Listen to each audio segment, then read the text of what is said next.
Good evening বন্ধুরা। আজকে কোনো ব্লগ ভিডিও নিয়ে আসিনি, কারণ আজকে আমার জীবনের সবচেয়ে বড় খুশির খবর তোমাদের সঙ্গে শেয়ার করতে এসেছি। তো তোমরা সবাই দেখতে থাকো। এটা হলো আমার খুশির খবর। আশা করি আমার সাথে সাথে তোমরাও অনেক খুশি হয়েছো। আর আজকে আমি শেয়ার করব আমার প্রথম মা হওয়ার অনুভূতি কেমন, কীরকম ফিল হচ্ছে, সব কিছু তোমাদের সঙ্গে শেয়ার করব। চলো ভিডিওটা দেখতে থাকো। আমি যখন জানতে পারি আমি মা হতে চলেছি, তো তখন মানে ওই ফিলিংসটার কথা বলার মতো, যারা যারা প্রথম মা হয়েছো তারাই বুঝতে পারবে যে না, প্রথম মা হওয়ার ফিলিংসটা কেমন। আমি তো পুরো ইমোশনাল হয়ে পড়েছিলাম। তারপর আমার হাজব্যান্ডকে বলেই ও ইমোশনাল হয়ে গেছিলো, কারণ আমরা 2-3 মাস থেকে ট্রাই করছিলাম, তারপর গিয়ে কনসিভ করতে পেরেছি। তো আর আমি যখন কনসিভ করি সেই মাসটা বলতে পারো আমাদের কাছে অনেক পবিত্র একটা মাস।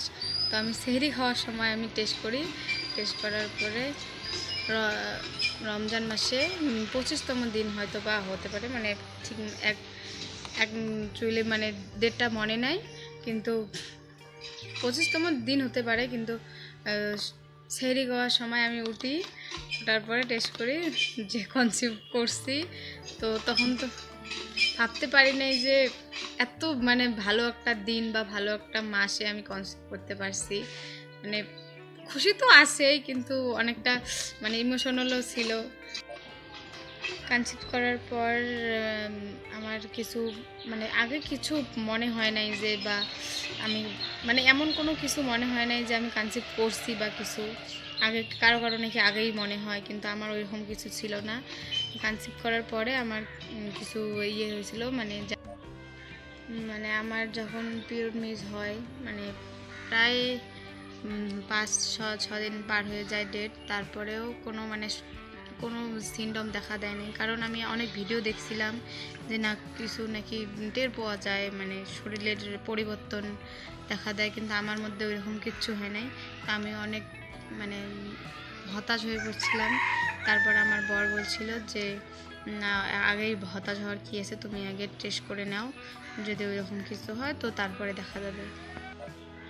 আর আমি প্রায় পিরিয়ড ডেটের 15 দিন পার হয়ে গেছিলো, তারপরে আমি টেস্ট করার পরে অবশেষে ফাইনালি আমি কনসিভ করতে পারছি। তো আমার সিমটমগুলো হলো যে আমি সবার প্রথমে যখন কনসিভ করি তারপর আমি খাইতে পারি না, আর এখনও খাইতে পারি না। তার মধ্যে এখন বমি টমি নাই, তখন বমি ছিল, বমি করতাম কিন্তু অতিরিক্ত না, মাঝে সাঝে করতাম। আর তার মধ্যে মাথা ঘুরাইতো, এইটুকুই, তার বেশি আমার একটাই প্রবলেম যে আমি খাইতে পারি না, এখনও খাইতে পারি না। তোমরা কেউ হতাশ হবে না, একদিন হলে একদিন তোমরা মা হতে পারবে, আর টেনশন করবা না, হাসি খুশি থাকবা। আর তোমাদের দোয়া আশীর্বাদে আমার আজ 6 মান্থ প্রেগনেন্সি জার্নি চলছে।